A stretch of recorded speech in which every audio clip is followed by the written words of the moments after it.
out to all my supporters. Thank you, guys.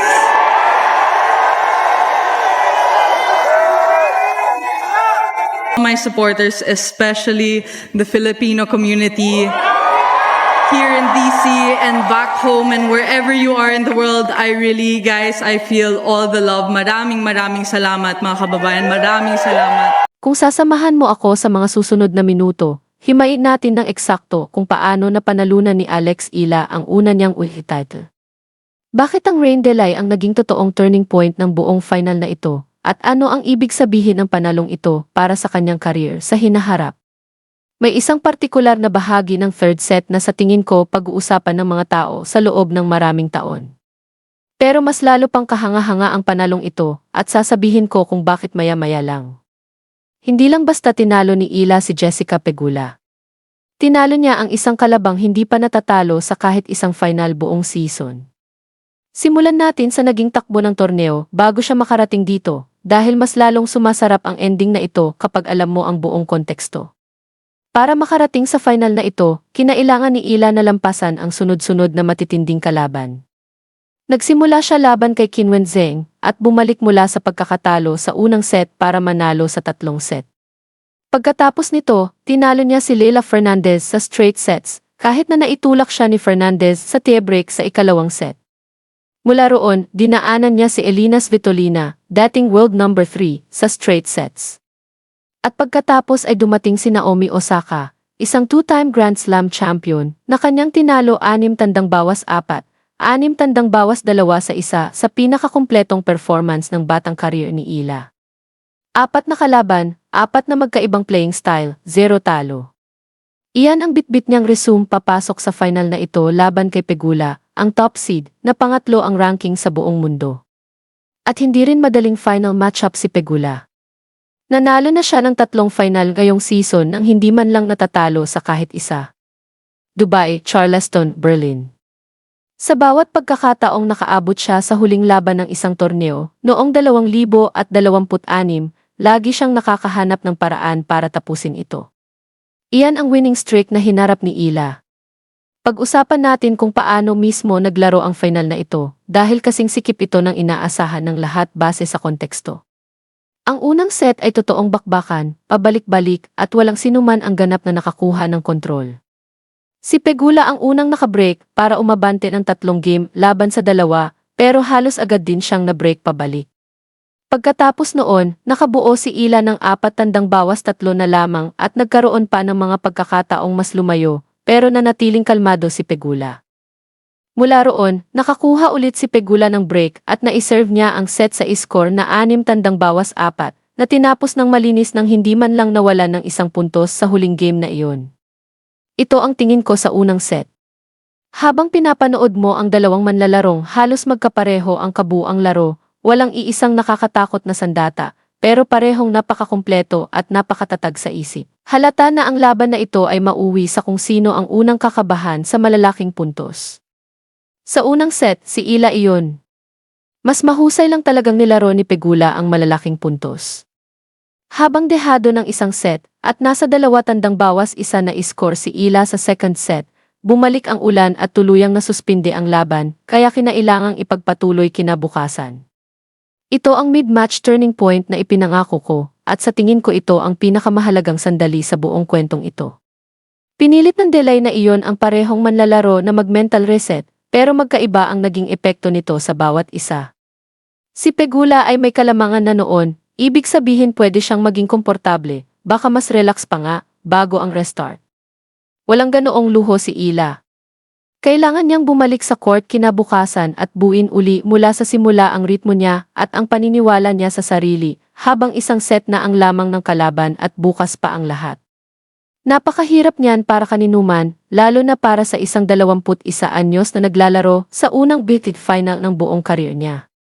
Sa tennis, dahan-dahang nabubuo ang momentum, punto kada punto, game kada game.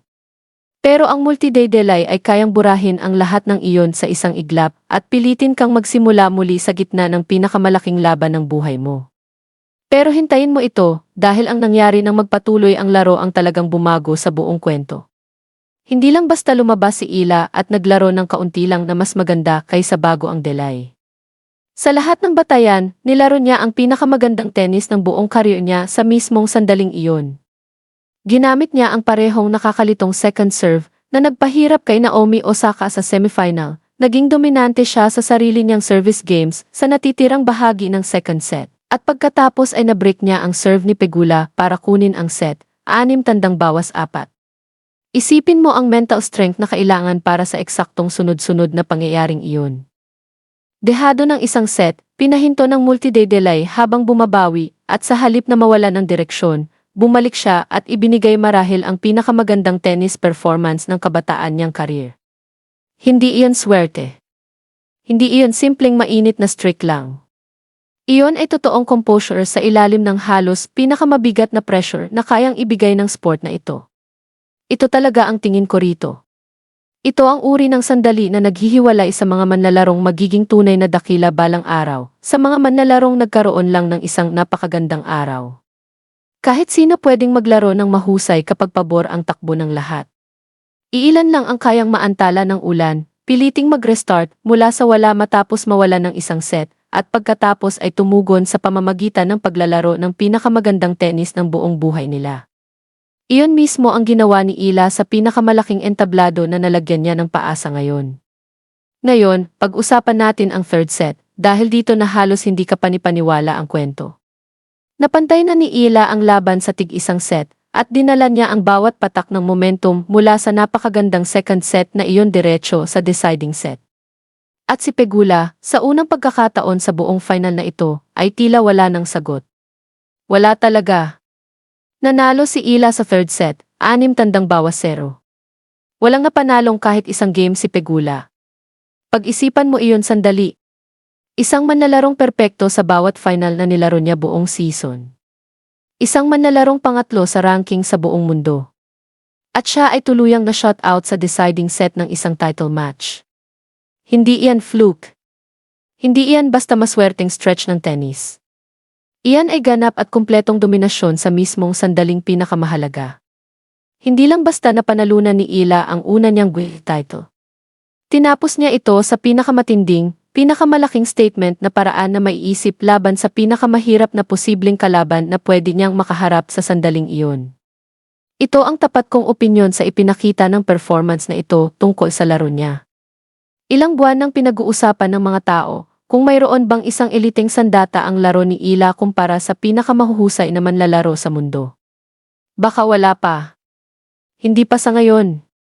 Pero ang pinatunayan ng final na ito ng walang duda ay maaaring mas mahalaga ang pagiging kumpleto ng kabuuan ng laro niya, ang tibay ng isip niya, at ang kakayahan niyang itaas ang level niya kapag pinakamataas ang pusta, kaysa sa kahit isang dominanteng palo.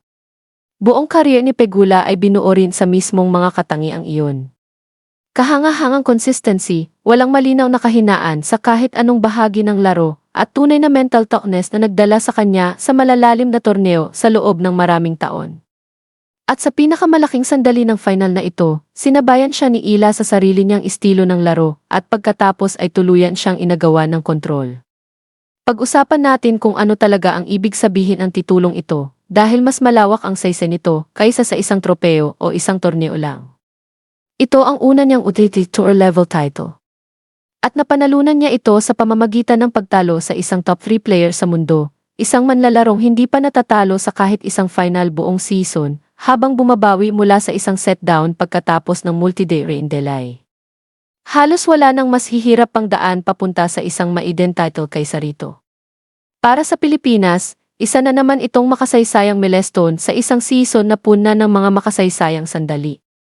Si Ila na ang may pinakamataas na ranking na naabot ng isang Filipino player sa kasaysayan ng sport na ito. Naibigay na rin niya ang pinakamahusay na Grand Slam run ng bansa sa Wimbledon mas maaga ngayong taon. At ngayon, nadagdagan pa iyon ng una niyang UTT title, at sa tingin ko hindi ito ang huli. Ito ang tunay kong paniniwala sa susunod na mangyayari sa karir niya.